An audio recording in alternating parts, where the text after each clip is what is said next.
Audio Jungle.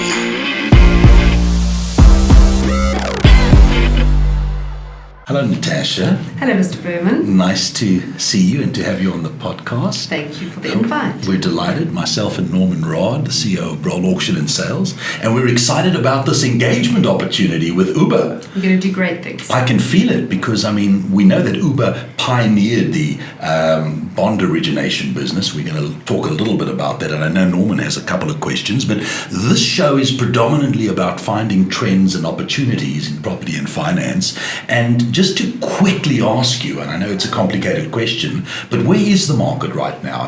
People are applying by the thousands in as far as bonds.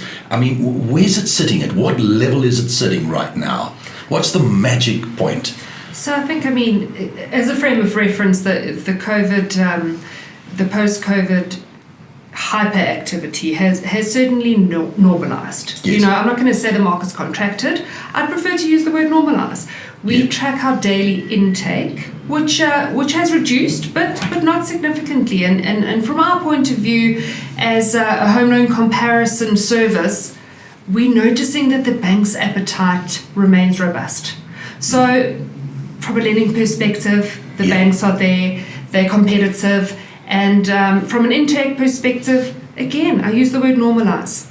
Okay, but do you have, is there a market segment that, is the market buoyant at 2 million? Is it at 3 million, 4? I'm trying to get that. Price points. To get that trend from you. Yeah, so our Uberometer that we put out quarterly runs a national stat. So our average price point there, remember bondable business, will take cash out of the mix, is probably late 900s. Whereas in the north of Gauteng, it's probably closer to 1.5 million as an average. Right. So I think the majority of the activity is going on sub 2 mil, between 1 and 2 mil, but we definitely are seeing a resurgence in luxury, which is kind of 2 mil and up. Okay, so 2 million up, and are these acquisitions from developers or are they resales as such? So there's a lot of stock out there. I think there are zoning challenges at the moment. So there are a lot of developments that are waiting to go live. We do have development business, but the majority is resale stock. A lot of estates, secure estates, people wanting to spend that little bit more, and then a lot of turnkey projects. People buying off-plan, plot and plan, wanting to build, wanting to choose their own fittings and fixtures. Security is key, as it always has been, but it comes at a price. So we see that. And is it price sectional title? Is a lot of the stuff that we're talking about sectional title or freestanding? So freehold is having a resurgence because people are after space. Right. And sectional can be a little bit limited there. So even in the first-time buyer space, we're seeing freehold overtake. Some regions, you'll see in KZN, sectional title is kind of coming back to the fore. In Gauteng North, freehold is king at the moment. Really, eh? You must see it on the auction platform too. I know we're talking residential because Ooba are really focused on the residential side. Norman heads up the auction and sales division of the Broll Property Group, and his focus is really in the commercial property space, but there are queries from all angles. Am I right, Norm? Yeah, I'd be very interested to find out, to see if we actually are experiencing the same interest in properties. Are the investment market, do you fund the investment market? Absolutely, yeah. So we've got a lot of investors. Okay, so when you talk about a sectional title scheme and they get it off the ground, you said that a lot of them have been put on hold. So that investment market possibly is a little bit quiet at the moment. So, I'd be interested to know, is there still the demand for the investment properties in residential? Absolutely. So specifically, and I can only really talk to my region, I look after the north of Gauteng, in the Sandton CBD, Africa's richest square mile, there are a couple of projects, one project that kind of was exciting and didn't get off the ground. So there's actually a pent-up demand of buyers that are ready to purchase at that specific price point, probably early 1 millions all the way up. In the Sandton CBD. If you were representing a developer, right now, the demand, would you say Sandton is better or to Rosebank, or Rosebank better to Sandton? So it's interesting because I've got an off-plan, not construction, where construction hasn't commenced yet, that is selling it like hotcakes, but I suspect it's because the price point is good. and because people that were interested in development that didn't proceed are kind of waiting in the wings. Is that in Sandton? That's in Sandton, yeah. And then I've got one in Rosebank that's actually completely built and fully tenanted that is now being converted into a sale. The trend we're seeing, Norman, is obviously also office space being converted into resi, and that's happening a lot on in the Bryanston side. So there are quite a few things happening, but with council and plans and things getting approved, I think there is pent-up demand in the development space. How sensitive are the buyers to the product that they're buying compared to the price that they're going to pay? I mean, saying so. The question I'm trying to ask is, would they pay 900,000 Rand for, say, 60 square meters, or would they rather pay 750 for 45 square meters? So I think it depends on their reason for purchasing. As investors, they would have done their research. What are the requirements? What's letting? Where are people paying? Is it space versus location? We know location is key. So we are seeing the micro apartments. They're huge in Cape Town. We're a little bit behind here in Gauteng, but we're seeing places go for 800k, 30, 40 squares. We aren't quite there in Joburg, but it's flying in Cape Town. People want the location. Is it because lifestyle is more abundant in Cape Town? I mean, it's more of an outdoor lifestyle, so people are happier with less. Whereas in Johannesburg, you can't. There's no real outdoor lifestyle. There's definitely no beach. There's no beach. There's no mountain. Yeah, no mountain. Is that one of the reasons why they're happier to live in smaller spaces in the Cape? I think so, and also because property is so expensive. To get something in a great location for an affordable price, you're going to have to sacrifice some space. Are investors, as per Norman's question, are investors queuing up for those opportunities, or are you selling to the individual market at those levels, at that sub-million Rand level? So if we take an overview of our buying pool, again, the bondable transactions, 7% as we capture our applications are for investment, and 93% currently are for primary residence, and it's been like that for quite some time. Really? Investors might have existing facilities, they might have cash on hand, so that doesn't necessarily reflect what's happening in the market just in the bondable space. And may I ask, Waterfall City, we've seen, I think the latest development is the mix that is launched there. How's that been going? Are you involved in that? The mix is with us, yes, we look after the selling agents there. There's activity, people like the precinct Waterfall.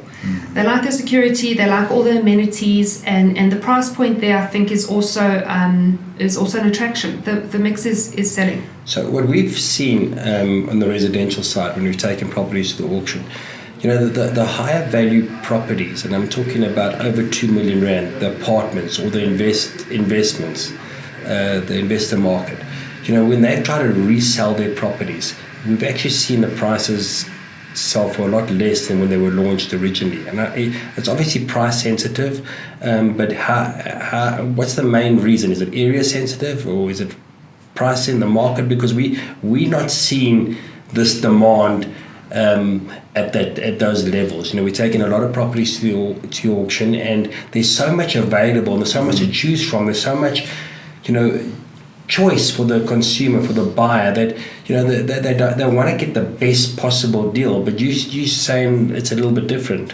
Oh, well, it very much, remember, I've only got eyes on the bondable space. Yeah. So predominantly 93% of my purchases are buying to reside, to live, for their own selves. Investors might be looking for something different. They might be, perhaps not understanding the rental market and coming up short. Rentals has been under pressure historically. It's not my area of expertise. So I can really only speak to the 93% of our buyers that are bonding, that are buying for their primary residences. And are some of those buyers buying subject to them selling another property? I think in the development space, they're loath to take a subject to offer to purchase. So it wouldn't be very prevalent. But certainly in the resale space, lots of conditional offers still on the table.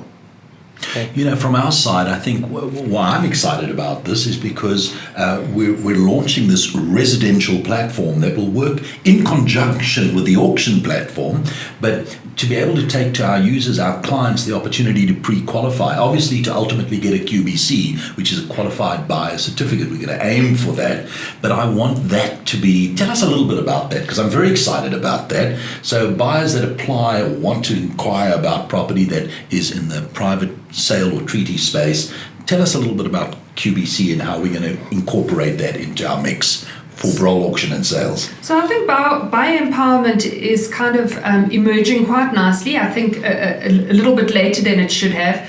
In the first-time buyer space, a lot of people historically haven't necessarily had access to financial insights and how the banks work and things like the importance of one's credit score and how affordability is assessed. So, you know, at Ooba Home Loans, we empower people to own their own homes. That's kind of the South African dream. So in order, before you go out and fall in love with a home, understand your buyer readiness. And that's really the key word. Your buyer readiness has got a couple of factors that we need to consider before we go in, fall in love with a property, put in an offer, and to avoid disappointment. Even in the investor space, your portfolio is extensive. There's rental income here, there's equity there. Let us do the exercise, freshen up your profile. What can you buy for? So the process will be, the buyer will be able to click on the property or on the icon on our property, and that application will be quick and simple to run through, and he will be assured that his application remains confidential, but will be supported by an Uber specialist and will be submitted to the key line bank institutions, and they will be able to they'll be able to achieve a result within how much time?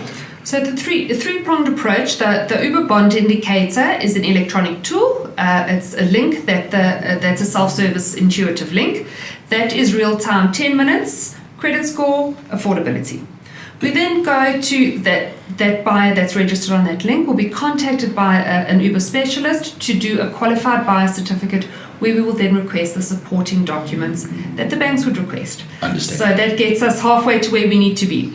Once that offer's been accepted based on their affordability, we're ready to go to up to 7 banks simultaneously. Okay. So we work with the big 4 and all the private banks and a couple of niche banks as well. Okay, and all that work is done behind the scenes on behalf of the buyer. Absolutely. The buyer's got full control over what they qualify for and over each offer that they receive from the bank. Fantastic. We're impartial, Craig. You know, our business is to place a deal. The banks pay us a referral fee, no cost to the client, and we don't have favorites. It's all about the best deal. I'm very interested in, it's exciting that you got all that information. That information for a potential developer It's massive. must be unbelievable, because you're saying what can they afford to pay for a unit, but more important, the developer, before he goes, you must be sitting with them before they go to market. They've actually sat with you and said, what is the market prepared to pay? And I think that conversation with developers, with you before they even decide to take on a development, that's important for them. And you've got all that information at your fingertips, what is working and what is not. Absolutely. So we rely quite heavily on stats. We track stats. We put out our quarterly Uberometer. And we understand being a national company with a national footprint, area specific, there's a lot happening in the Western Cape. KZN, they've been through a tough time lately, but Semigration, George in the Eastern Cape are just flying, the wilderness areas. So I actually had a call the other day from a developer wanting to do something at Harties. I said, listen, it's not my neighborhood, but please speak to the provincial sales manager and she'll give you a good idea of what's happening on the ground. So yes, we will have a finger on the pulse with a national footprint. You must have been in conversations with developers that have kind of changed direction after a conversation with you. That's what Norman's alluding to. They do, Norman. They definitely value our... Well, listen, I can't take all the credit, but they will value our input because we've kind of got a broader overview of your average buyer. Yeah, we're sitting with a lot of development land that hasn't taken off. The developer doesn't want to continue with the development and would like to sell the land. And we've looked at their feasibility, we looked at their plan and their design, and it's obviously the reason they haven't sold the 60 or the 70% threshold to get it off the ground is because the product's wrong. So I mean, they should be phoning you every day to say, listen, how do we redesign, or what should we do to get this off the ground? I mean, I think that's important. What's flying off the shelves and where? And tell me the areas in Gauteng you think Bryanston. I mean, how would you like to highlight some of the areas which you think is got some growth, future development, and I mean, obviously Waterfall is one of them, must be one of them. Bryanston, I see there's a lot of activity starting to happen there, but we're just relying on services, bulk services, to